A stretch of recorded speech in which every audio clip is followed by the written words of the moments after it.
Vamos a revisar el día de hoy a la glándula paratiroides y a sus principales síndromes de hipo e hiperfunción paratiroidea.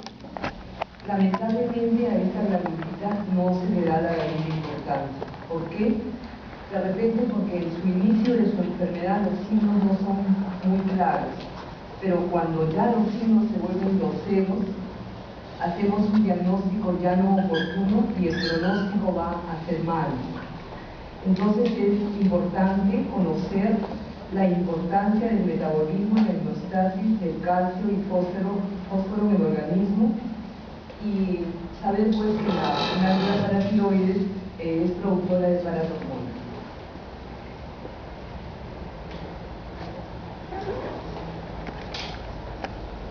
Desde el punto de vista anatómico, creo que me pasa uno, ¿no? Sí.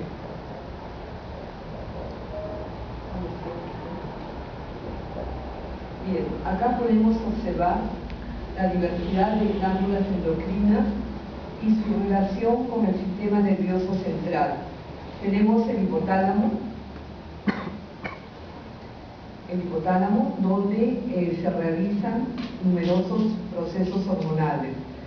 Tenemos a la glándula pituitaria en su lóbulo anterior y su lóbulo posterior, donde se produce ACTH, TSH, FSH, etc. El timo, como ustedes saben, está ubicado en el mediastino, regresiona en etapas adultas y tiene que ver mucho con la inmunidad del individuo. Tenemos las glándulas adrenales en su porción medular y cortical, productores de epinefrina, norepinefrina, cortisol, etc. En cuanto a las gónadas, en el varón, los testículos productores de testosterona y andrógenos, y en el caso de la mujer, los ovarios productores de estrógenos, progesterona y en menor cantidad de andrógenos y testosterona. Tenemos el páncreas, productor de insulina y glucagón. No olvidemos tampoco que en el tracto digestivo se realizan una serie de procesos hormonales, el tejido adiposo que tiene la resistencia a la leptina, los riñones, productores de renina, eritropoyetina, etc. En el corazón igualmente hay una serie de procesos péptidos natriuréticos. Tenemos también la glándula pineal, productora de melatonina. Y por último, la tiroides, que está ubicada en el cuello quinto cartílago traqueal, y posteriormente a ella tenemos la glándula que nos trae hoy día, la paratiroides, que es la productora de paratormona y tiene importancia en el metabolismo del calcio y el fósforo en nuestro organismo. Anatómicamente primero es difícil de ubicarla. Sabemos que está en la parte posterior de la tiroides, mide aproximadamente 5 por 3 por 1, algunos autores hablan que es 3 por 2 por 5, su forma puede ser como un grano de arroz, un grano de lenteja. En realidad consideramos que es una forma elíptica, son 4 y como les repito son muy pequeñas, y la producción de paratormona es la que nos va a dar la importancia de la clase. Su color amarillo rojizo o amarronado, su consistencia blanda y su peso aproximado de 29.5 a 30 gramos. Desde el punto de vista embriológico, se dice que su origen es endodérmico, pero últimos estudios isoquímicos o filogenéticos están postulando a que sea de origen ectodérmico. La paratiroides superior y la inferior, en embriones de 7 milímetros, vemos que la cuarta bolsa faríngea y la tercera bolsa faríngea son las responsables de la formación. Ya en embriones de 15 milímetros se va a observar las posiciones definitivas que van a ocupar.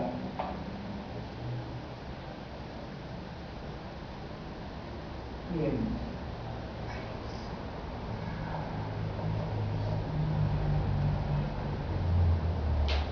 Está irrigada por la arteria paratiroidea inferior, rama de la tiroidea inferior, y la paratiroidea superior o rama de la tiroidea craneal o superior. Las venas son un calco de las arterias. inervado por el nervio laringio recurrente.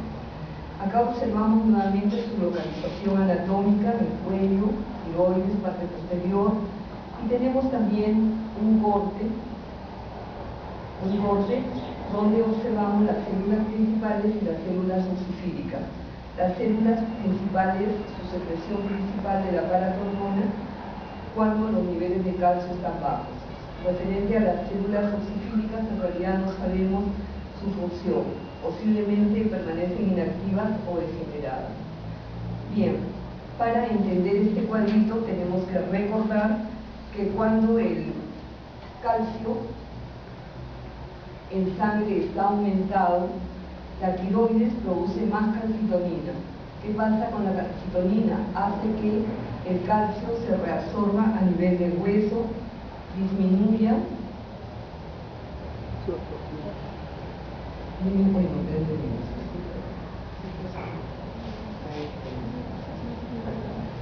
disminuye la absorción a nivel digestivo, tanto digestivo, y también disminuye la absorción a nivel renal. Todo esto que va a hacer va a disminuir los niveles de calcio en sangre, y es ahí donde la paratiroides elabora paratormona. ¿Qué va a hacer la paratormona? Va a sacar el calcio de los huesos, va a aumentar la absorción a nivel digestivo y va a disminuir la eliminación de calcio a nivel renal. Todo eso hace que aumenten nuevamente los niveles de calcio en sangre y se produzca nuevamente el ciclo. Acá, para entenderla, sabemos que la paratiroides es un órgano blanco, productor de paratormona, y que tiene sus propios receptores.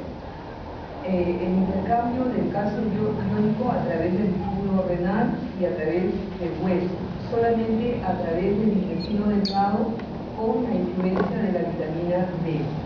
Existen unos tumores que producen una sustancia similar a la paratormona.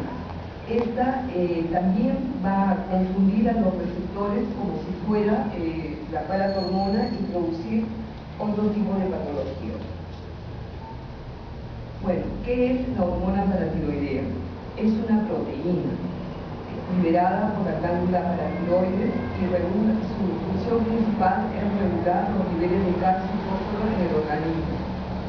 La liberación de paratormona está controlada por el nivel de calcio en sangre.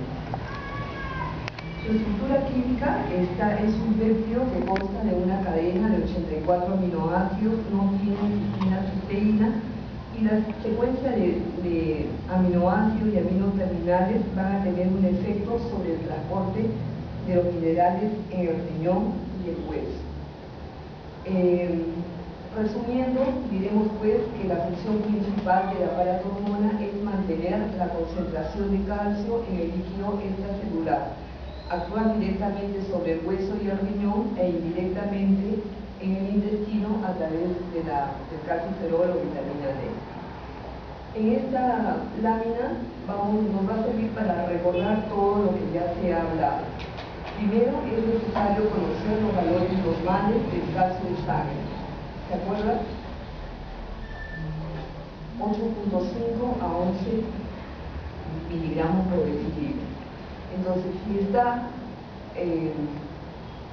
si esto se mantiene en equilibrio, no pasa nada. Pero si es que aumenta, no se olviden la función de la tiroides produciendo más calcitonina y haciendo todo lo que ya hemos mencionado. Cuando se produce la estimulación de la producción de paratormona, vamos a tener primero disolución del mineral óseo, provocando un mayor flujo de calcio del hueso a la sangre, va a disminuir la eliminación de calcio a nivel renal y va a aumentar la eficacia de la absorción en el intestino, del calcio en el intestino. Cada día intercambiamos 500 miligramos de calcio al líquido extracelular y al hueso. Después de administrar paratormona, se va a aumentar la liberación de calcio y su paso a la sangre. El tiempo necesario para observar este cambio va a variar en cada persona. Va a incluir la dieta, la edad, el estilo de vida. Bien, entonces entramos a las patologías, como es el hipoparatiroidismo, que consiste en que hay un trastorno por el cual se produce cantidades insuficientes de paratormona. Los niveles de calcio bajan en sangre, pero los niveles de fósforo aumentan. La causa más frecuente es en operaciones de extirpación de tiroides, como las glándulas, ya lo hemos mencionado, son muy pequeñas, de pasaditas de las llevan, ¿no? Entonces nos quedamos sin esa glándula y por lo tanto no hay producción de paratormona. Se dice de que los pacientes que están con tratamiento de yodo en realidad no hacen hipoparatiroidismo, no hay relación.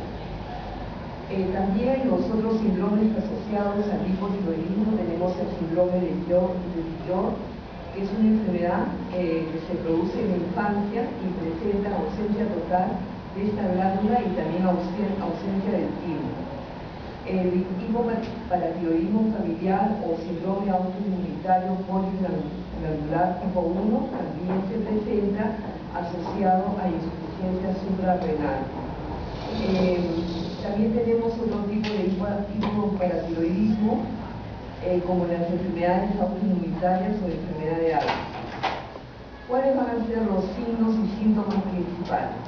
Tenemos dolor abdominal, uñas quebradizas, va a haber presente cataratas, cabello reseco, piel seca, calambres, espasmos musculares que pueden llegar a comprometer el aparato respiratorio y producir síndrome de insuficiencia respiratoria aguda.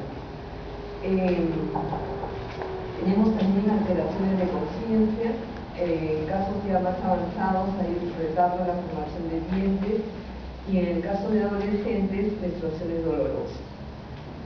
En formas leves vamos a observar adormecimientos, hormigueos, tenemos la aparición del signo de Chevostek incluso, que lo vamos a desarrollar un poquito más adelante, y en general vamos a observar pues, que son cuadros típicos de tetania, espasmos, estridor laríngeo, convulsiones, y que pueden naturalmente llegar a la muerte por anoxia cerebral.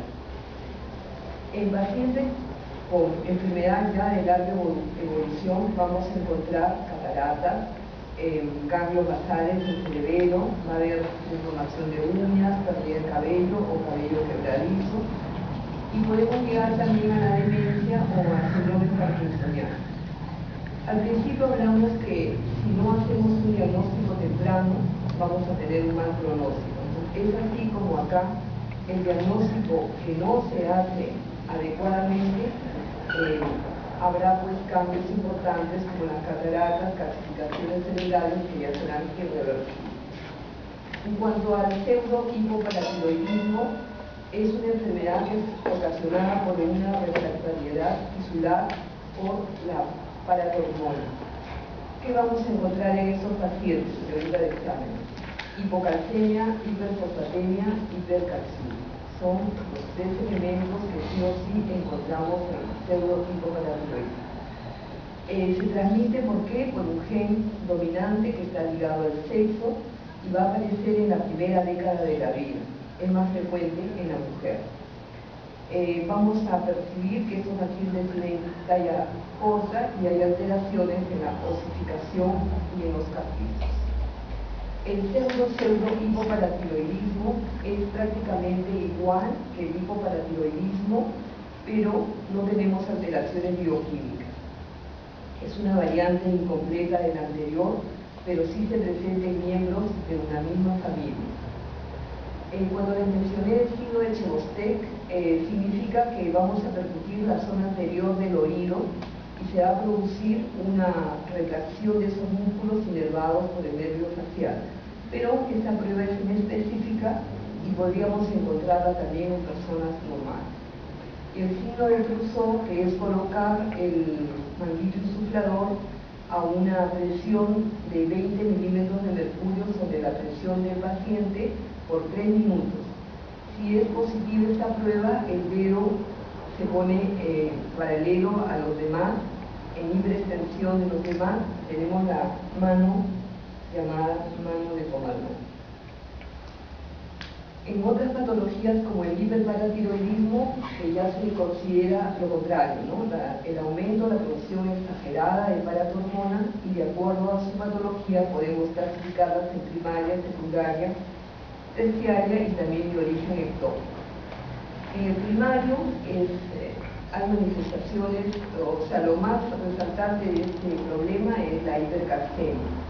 No se sabe el mecanismo etiopatogénico, pero posiblemente esté asociado a hiperplasia, adenomas o carcinomas de la glándula paratiroidea.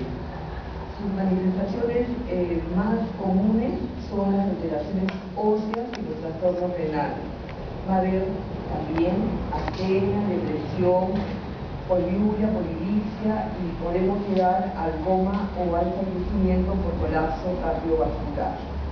Otras manifestaciones del hipotiroidismo primario, según el examen, las manifestaciones óseas, encontramos osteitis fibrosa, quística y osteomalacia. Tenemos a nivel de tejidos blandos, calcificación de vasos, alteraciones en el tejido intersticial, tenemos alteraciones en el riñón, pulmón, corazón y piel. Y tenemos lo llamado calcifilaxis, ¿no? Que son lesiones cutáneas, violáceas y son dolorosas. El prurito se produce con concentraciones de calcio en piel. Y también podemos observar úlcera péptida y neuropatía. La prevalencia más en mujeres, no se ha observado esta patología en niños, y es más frecuente en la quinta década de la vida. Tenemos el hiperparatiroidismo secundario, que se presenta con diferencias leves en pacientes con insuficiencia renal crónica y con alteraciones en la vitamina D. Es autónomo, irreversible, y el primario. Y el secundario, si el diagnóstico es adecuado y oportuno, posiblemente sea reversible en toda la glándula. En esta patología vamos a ver que va a haber disminución de la excreción renal de fosfatos, va a haber una disminución de la vitamina D, el calcio va a suprimir la producción de paratormona y va a haber una degradación renal de la paratormona. Y por último, el hiperparatiroidismo terciario, que es una estimulación crónica como en el hiperparatiroidismo secundario, y puede ser debido a la formación de adenomas autónomos y simulan el cuadro de hiperparatiroidismo primario. En cuanto a los ectópicos, podemos decir que lo que hablamos en la lámina de los receptores, ¿no? Que hay tumores como carcinomas broncogénicos que también produce una proteína similar a la paratormona, y esta va a generar un cuadro de hiperparatiroidismo. Se llama pues hiperparatiroidismo de origen ectópico. Gracias, chicos. Ya tienen 3 preguntas fijas. Gracias por llegar.